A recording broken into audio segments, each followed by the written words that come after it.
के मानने वाले नहीं होते, ये दरिंदे होते हैं और ऐसे दरिंदों की सजा जेल है।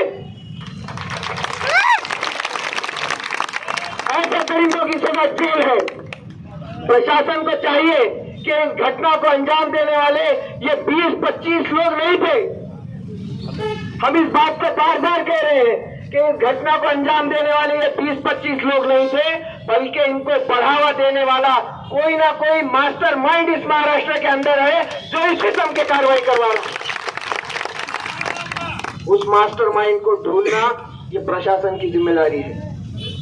इस सोच को पहचानना कि ये जो जहरीले फूल इस महाराष्ट्र की पवित्र जमीन पे खिल रहे हैं, इसको खत पानी कौन डाल रहा है, कौन है इनका समझाने वाला, इनके माइंड को कंट्रोल कौन कर रहा है, ये पता लगाना डिपार्टमेंट की भी जिम्मेदारी है।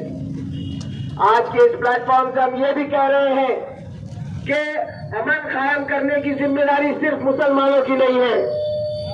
अमन कायम करने की जिम्मेदारी इस मुल्क में रह रहे 125 करोड़ भारतीयों की है। सबकी जिम्मेदारी ये है कि इस मुल्क में अमन कायम रहना चाहिए। और इस मुल्क में जो माइनॉरिटी है, मुस्लिम समाज, आप उनके ऊपर जुल्म करके और उनके धार्मिक स्थलों को तोड़ के और उनके निहत्ते माओ बहनों पे तलवारें उठा के आप इस मुल्क में किस किस्म का अमन चाहते हैं? अगर अमन चाहिए तो हुकूमत को चाहिए कि उन हमला करने वालों के ऊपर तो सख्त से सख्त फास्ट ट्रैक कोर्ट में ये खटला चलाना चाहिए। साथ ही उनको जो मॉनिटर कर रहा है, उनके जहनों को जो कंट्रोल कर रहा है, उसके ऊपर भी कड़ी से कड़ी कार्रवाई होनी चाहिए। हम देखते हैं कि इस महाराष्ट्र का मुसलमान सर्वसमावेशक है। किसी भी समाज का कोई भी प्रकरण हो, हम आगे आए हैं। चाहे वो हमारे मराठा भाइयों का हो, हम मराठा आरक्षण के मोर्चों में छोटे भाई की तरह हमने हमारे बड़े भाइयों को पानी पिलाया है, चाय पिलाई है।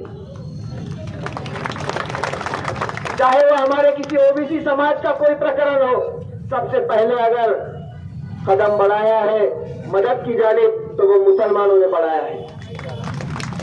ये 400-500 रुपए रोज कमाने वाली कौम, जब किसी भी कौम के ऊपर जुल्म होता है तो सबसे पहले अपने धंधों को बंद करने वाली अगर कोई कौम है तो वो मुसलमान कौम है।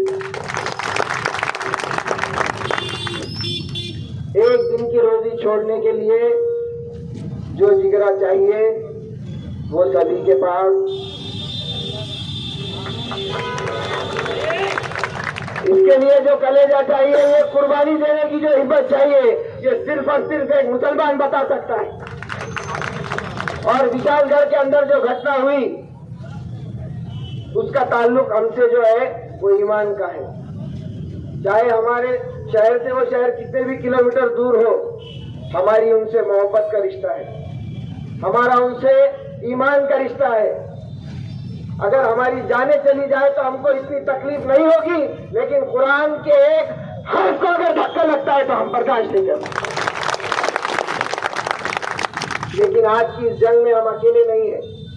बालाजी शिंदे साहब के जैसे लोग भी आज यहाँ बैठे हुए हैं। ये हमारे धरने की सबसे बड़ी जीत है और ये तमाचा है, और ये तमाचा है उन फिरका परस्तों के चेहरे पर जो चाह रहे थे कि इस घटना के जरिए से हिंदू और मुसलमान को हम आपस में अलग कर दें। लेकिन बालाजी शिंदे के जैसे लोग, मराठा सेवा संघ के जैसे लोग आज हमारे बीच में दरमियान में मौजूद हैं। वो इस बात को ये साफ बता रहे हैं कि हम आपकी जहरीली पॉलिसियों के चक्कर में आने वाले नहीं हैं। हम कल भी एक थे और आज भी एक। तुमको क्या हम बेवकूफ दिखते? तुमको क्या लगता है कौन बेवकूफ है? एक जमाने में आपने बहुत बेवकूफ बनाया, एक जमाने में आपने बहुत हमको क्या बोलते हमारी लोकल लैंग्वेज में, एक जमाने में वोट लेके खेले, मगर अब ये कौन समझदार है? हमको अब मालूम है कि कैसे प्रोटेस्ट करना है। हमको ये भी मालूम है कि लोकशाही के जरिए से हम हमारा हक कैसे हासिल कर सकते हैं। बाबा साहब अम्बेडकर ने हमें संविधान के अंदर जो अधिकार दिया है, मुसलमान उस संविधान का और उस कायदे का और उस अधिकार का इस्तेमाल करना सीख गया है। आज के धरने को देख के, इस शांतता पूर्ण प्रोटेस्ट को देख के आपको ये बात तो समझ में आ गई होगी कि मुसलमान अब आपकी इन जो षड्यंत्र है इसको आप वो बड़ी पड़ने वाला नहीं है। ये बात सबको समझ लेनी चाहिए कि हमको अब लोकशाही के जरिए से हमारा हक लेना आ चुका है। कल तक हमारे नौजवानों को बदनाम किया जाता था कि ये प्रोटेस्ट लोकशाही मार्ग से नहीं कर सकते।